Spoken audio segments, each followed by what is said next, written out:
how Bible college led me to Islam.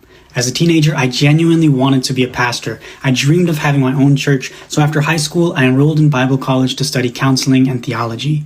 Now, I grew up in very Protestant churches, Pentecostal and non-denominational churches that believed in modern-day gifts of the Spirit, prophecy, healing, speaking in tongues. Yeah, I was one of those Christians, and I truly believed it. I experienced things that felt very real to me.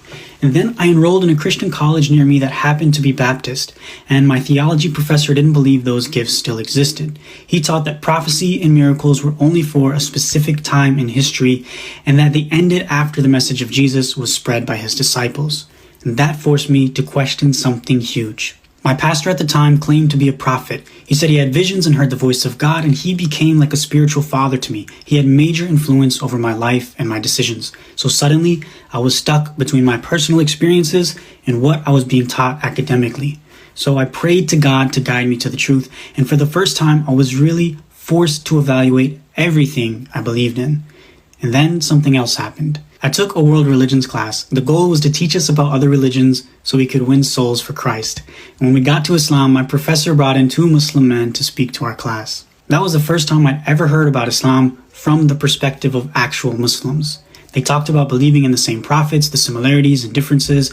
One of them said he owned a Bible and that he treated it with the same respect as the Quran, never placing it on the floor, never putting anything on top of it or bringing it in the bathroom. He said they respect all religions and they shouldn't even kill a fly without a valid reason. Now, I was a white American kid. I found religion on my own at 10 years old, and there was no religion in my home. So everything I thought I knew about Islam came from school, the news, or people around me.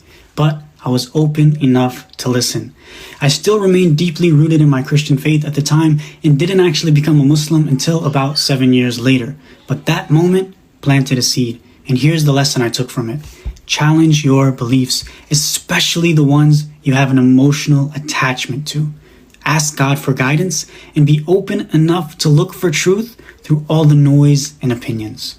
As a Christian who became Muslim, I hear this all the time. Islam came 600 years after Christianity, so it must be false or just a copy. But that argument only works if Islam is actually a new religion. So let's see. Adam worshipped one God. Noah came later, same message. Turn away from sin, worship one God. Abraham came later, same message. Moses, same message. David and Solomon, same message. Then Jesus came, calling people back to repentance and the worship of one God. Same message. If you read the Quran, you'll find that it's the same message as the early prophets. And if you read the words of Jesus in the Bible, the actual words Jesus spoke, you'll find that it's the same message. Turn